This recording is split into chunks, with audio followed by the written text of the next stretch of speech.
Welcome to the Financial Coaches Podcast, where we talk about how to build your practice from startup to scale up while being the kind of coach your clients crave. Finally, a podcast for financial coaches. Here are your hosts, Maria Casillas and Cody Sizemore. Hello, everyone. Welcome back to the Financial Coaches Podcast. I am Maria Casillas, and I'm joined here by my fantastic co-host, Cody Sizemore.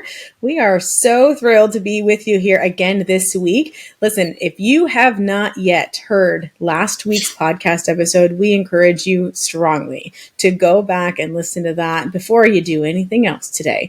That's actually the one that we released that has our interview with Coach Chris Hogan. It was a fantastic interview. So many great golden nuggets in there, mic drops, just pieces of information that you are bound to use for the rest of your coaching career. And so we do encourage you to go back and listen to that.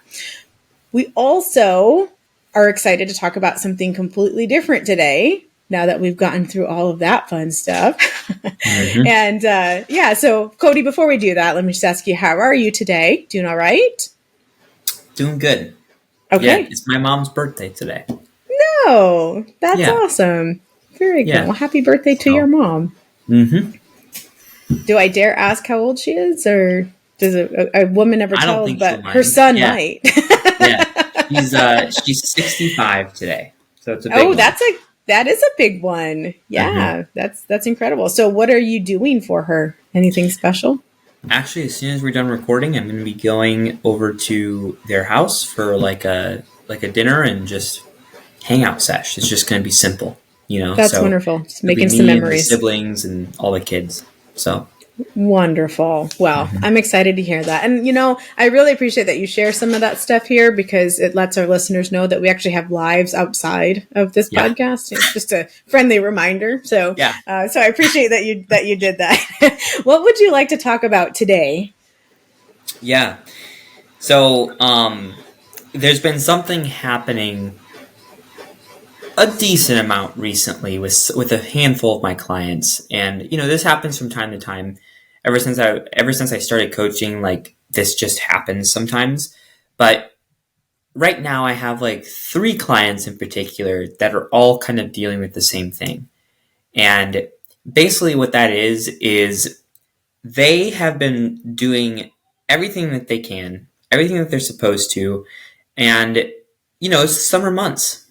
Life happens, whether it be family parties or holidays or maybe a car breakdown or whatever it might be, an unexpected medical bill. Who knows, right? Yep. But there's been certain things that have just popped up.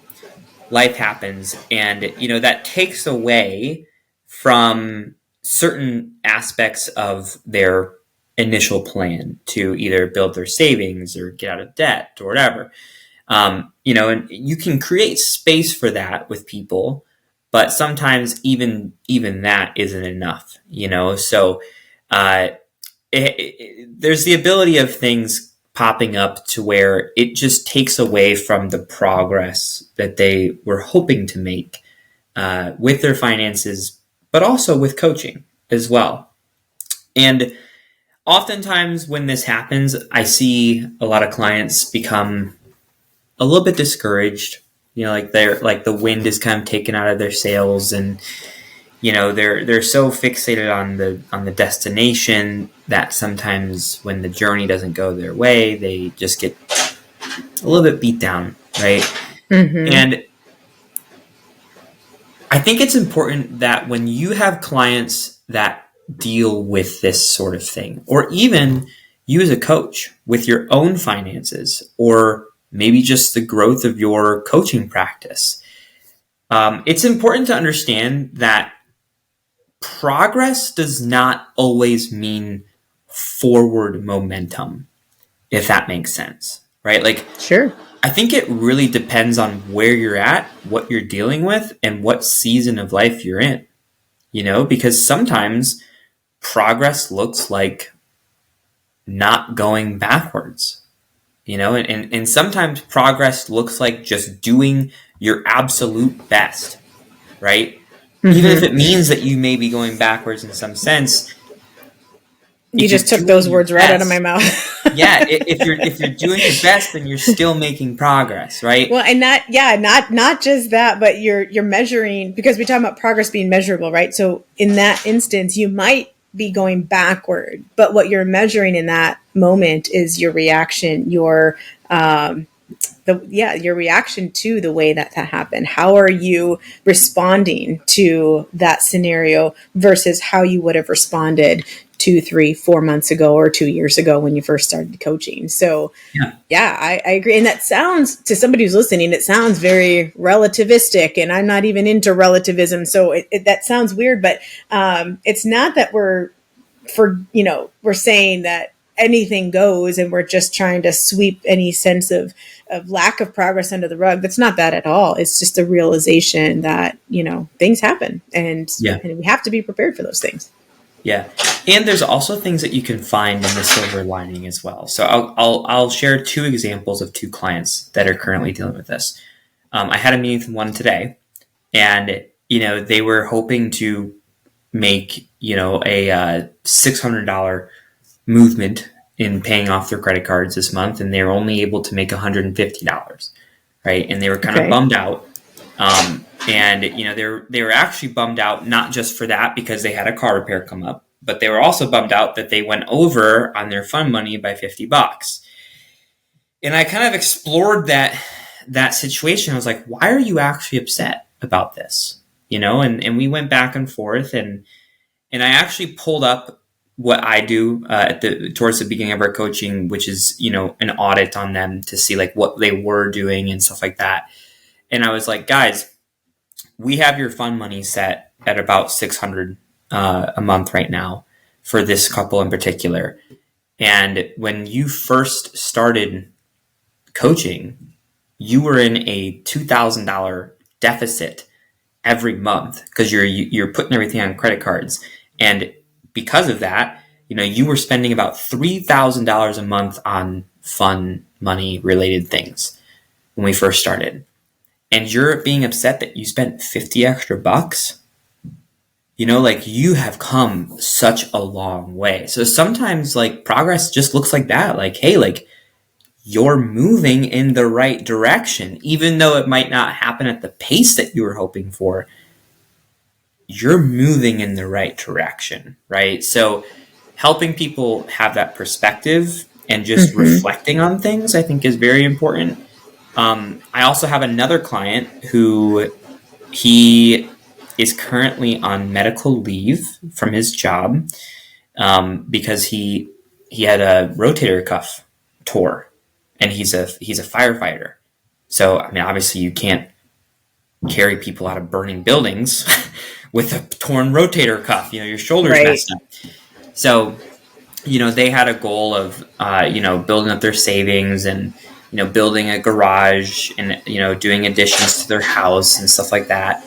And the last couple of months they've just been breaking even. And I'm like, listen, that is a win. I know that you guys were here to build the garage, but this happened and it's out of your control. So the win is just keeping things afloat, right? It's just keeping the train moving, right? Yeah. Mm-hmm. And they're types of people that they need to feel progress in order to feel good about themselves. So we've been doing some work on that. But it's definitely something that is a good perspective shift for them. And when we talked about that, it really did help them. That they stopped beating themselves up. They basically were. The guy in particular, he was like, "This is all my fault. If I didn't have this happen, then we would be able to do these things." Blah blah blah. And I'm like, dude, you're blaming yourself for things that you don't need to blame yourself for. So I don't know. I just think that I'm not the only coach that deals with this kind of thing. And I know that this happens all the time for people and their finances. And I know that a lot of coaches have to work with people to work through this.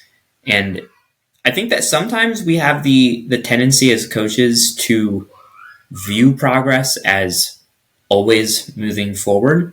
And I do think that there's a slight egoic thing about that, because we want to feel like we're giving our clients results. But again, sometimes the results just mean doing your best and equipping your clients to do their best as well.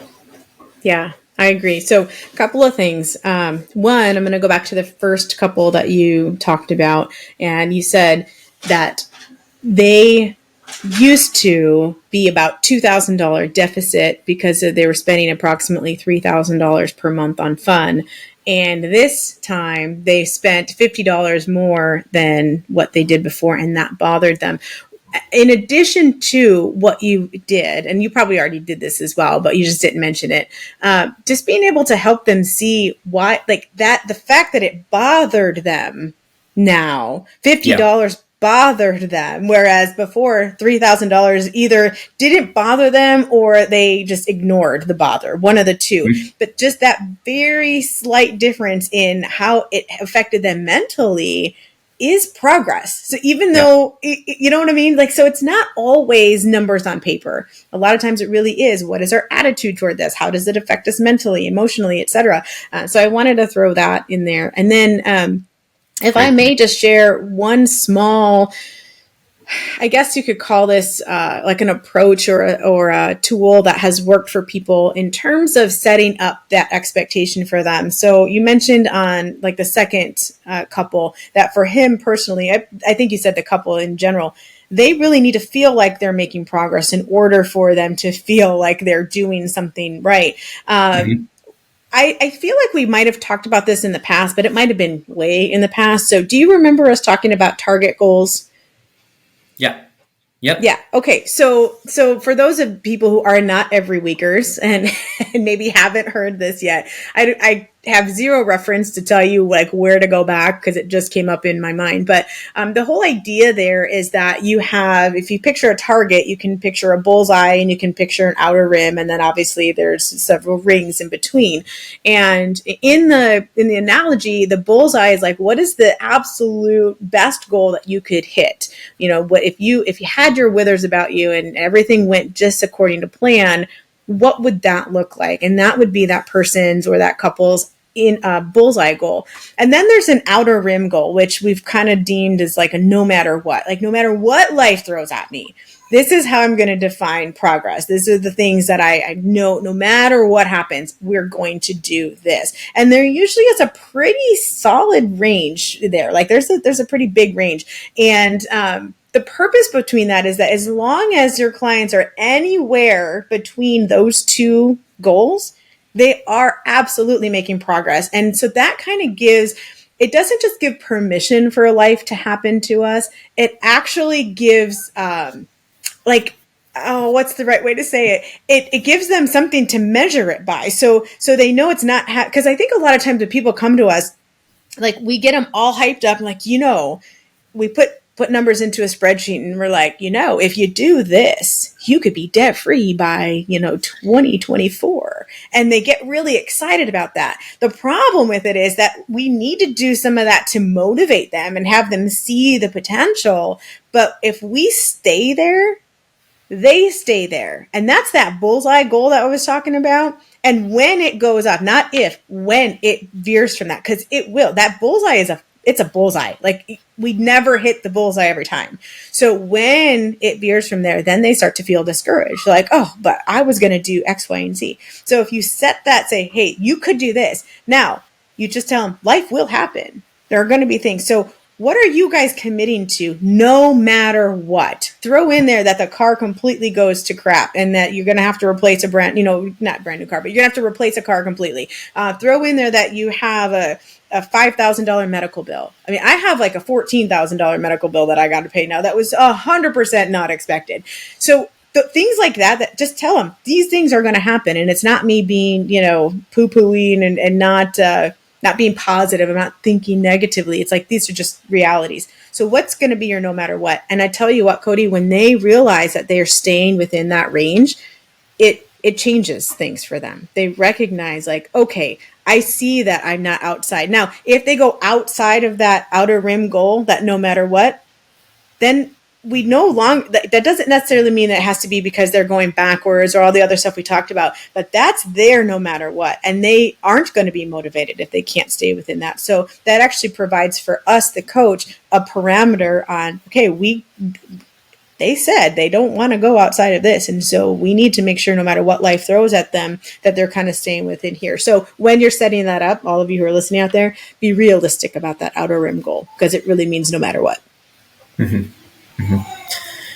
Yeah. And I think that that's important because there is always the possibility that maybe someone doesn't meet their no matter what.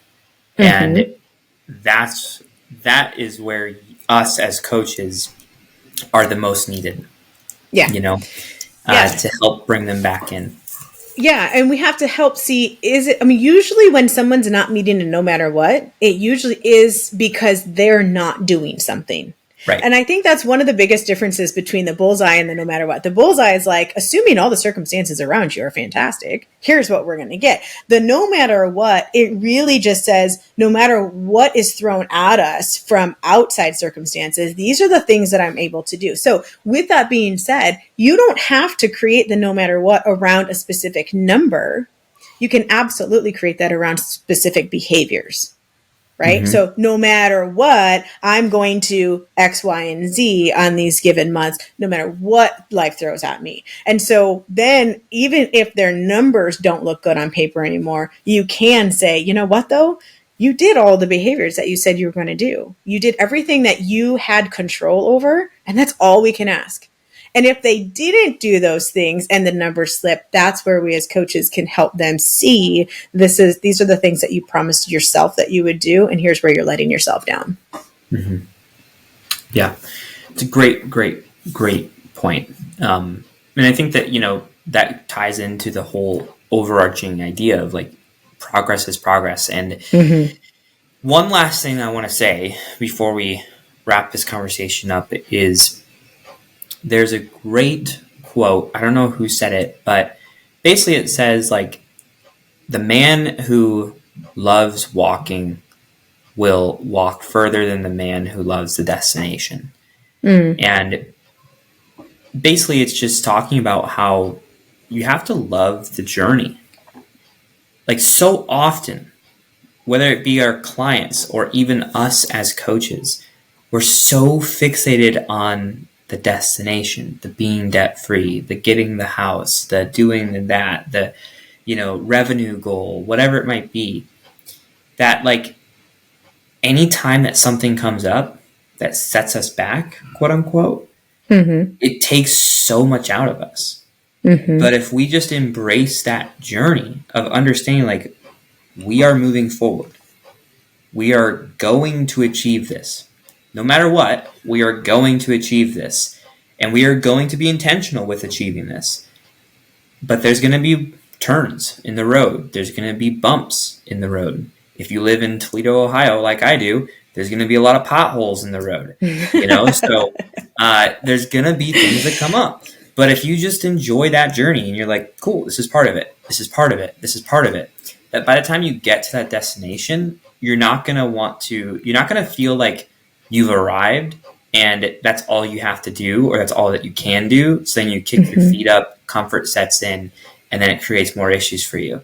When mm-hmm. you hit that destination, you're going to be like, cool, I did this and I want to keep walking, mm-hmm. right? Yep. I want to keep going. I want to keep growing, because if you're not growing, then you're dying, mm-hmm. So I think that a lot of it has to do with that perspective of just embracing the journey versus the destination. Yeah. And I'm so glad, Cody, that you threw in that last bit, because as you were talking, one of the things that came to mind was like when we did our personal debt-free journey, it very much was more along the lines of embracing the destination more so than the journey, like just looking forward through all of that. And I can tell you firsthand, this is part of my, quote unquote existential story. But I can tell you that getting to that destination did not feel fulfilling.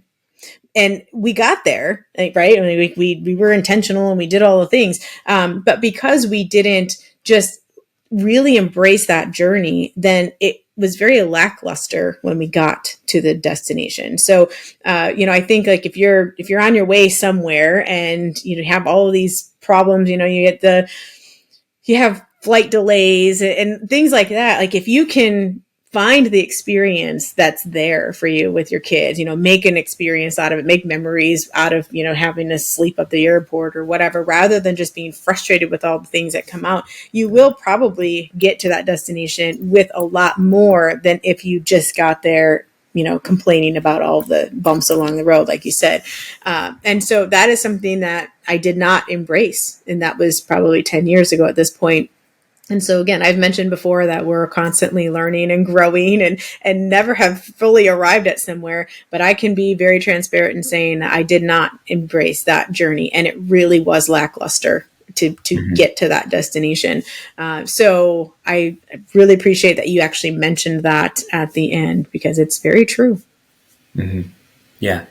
There's a level of fulfillment that when you make it about the journey and the growth of yourself through that journey, that when you do arrive at that destination, you're just like, it's no longer about the goal. It's more so about where you've come from, Yeah, absolutely. And that's why it actually feels good, Yep. So, yep. And that's exactly why I changed how I coach, because of that. Like that, I needed that experience to realize that the coach that I knew I wanted to be was somebody different than the type of person who would just coach to that specific destination.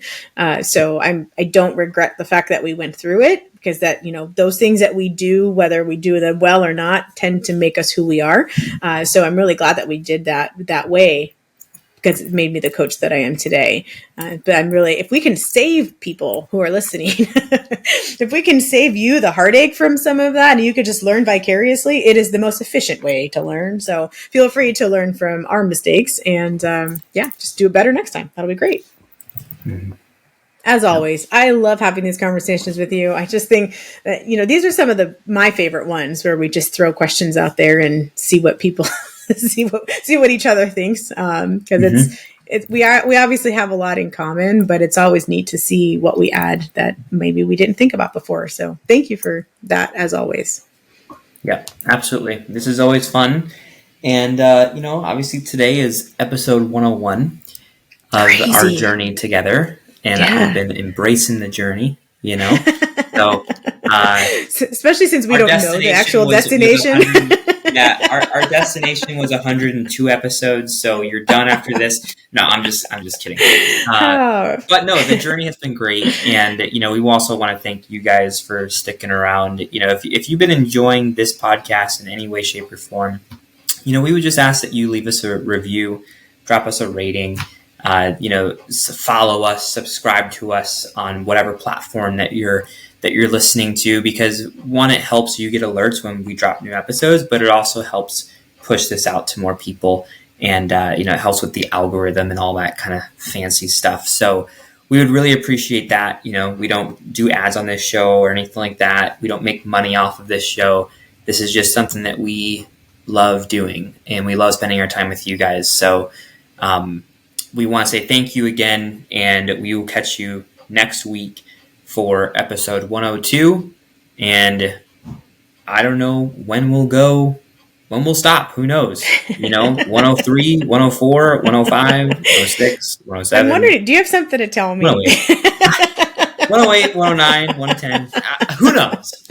So yeah. Please don't stop yet. Pretty soon I'm actually going to be able to see you, because I've got that surgery coming up. So don't stop yet. Okay. At least wait until I can see you clearly, and then we can talk about it. Yeah. All right. You guys, thank you so much for tuning in and dealing with our banter. We appreciate you and look forward to seeing you next week. Bye, guys. Thank you for listening to the Financial Coaches Podcast, brought to you by New Money Habits and Sizemore Financial Coaching. Submit your questions to our hosts by emailing podcast@newmoneyhabits.com.